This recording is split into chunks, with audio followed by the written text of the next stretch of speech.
Hello, people that in the house doing. Today I have some good news. Good news.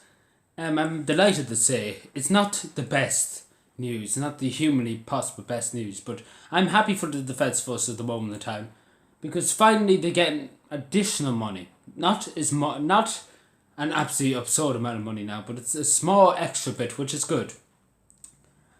And they're getting more home leave, and that's I'm delighted that they are because so many of them go through so much training, and I can't tell you how many people I've met in the army that have said they spent so much money on training, on buses up to Dublin to train, or to Athlone or wherever they were training, and the amount of money that they spend on transport and hotel accommodations, and they nearly had nothing left at the end of the week for themselves in the Defence Forces. Now they say to me now we have a tiny bit left. We have a bit left, and that's great. I'm happy to hear that I have some kind of bit left. And one of them went on holidays for the first time in a long time. And they've been in the army nearly 30 years. And the first time in a long time they went on holiday because they could finally afford to go on a holiday. And this is good news. That's really good news. Because as I said, he's 30 years in the army, and huge respect to him. Obviously seen so much things in his time and done so much for this country. And we all salute him for his service because the army, let's be honest, everybody here, just be honest with me for a second. The army's a hard life. You're up early in the morning, you're running, you're training. It's a hard life. And it's not easy to have to shoot somebody. It's not easy. And it's not easy, especially in wars nowadays, because people don't care for their own lives, let alone people just suicide bombings and the rest of that crack.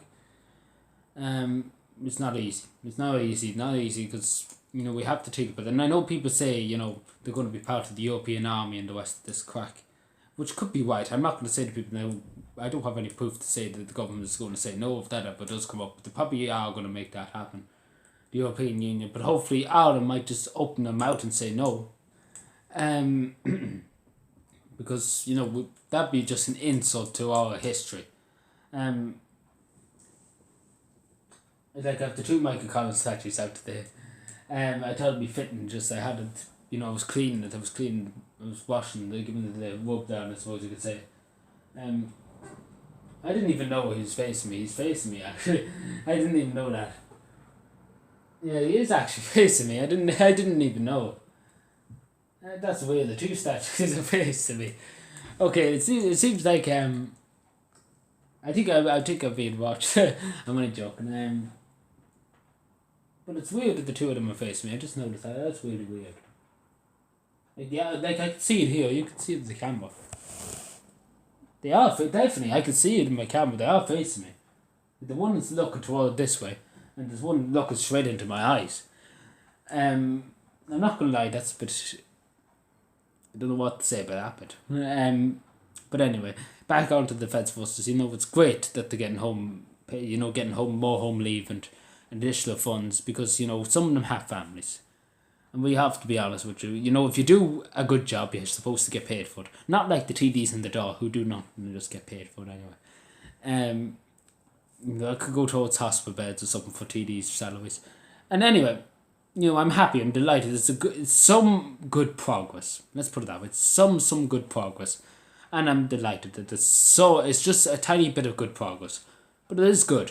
It's good news nonetheless, especially as somebody who's very vigorously like I'm always for the Defence Forces. I'm always for a strong, independent army. I'm always strongly for it, and I'm always strongly for Ireland to play its role in the world stage.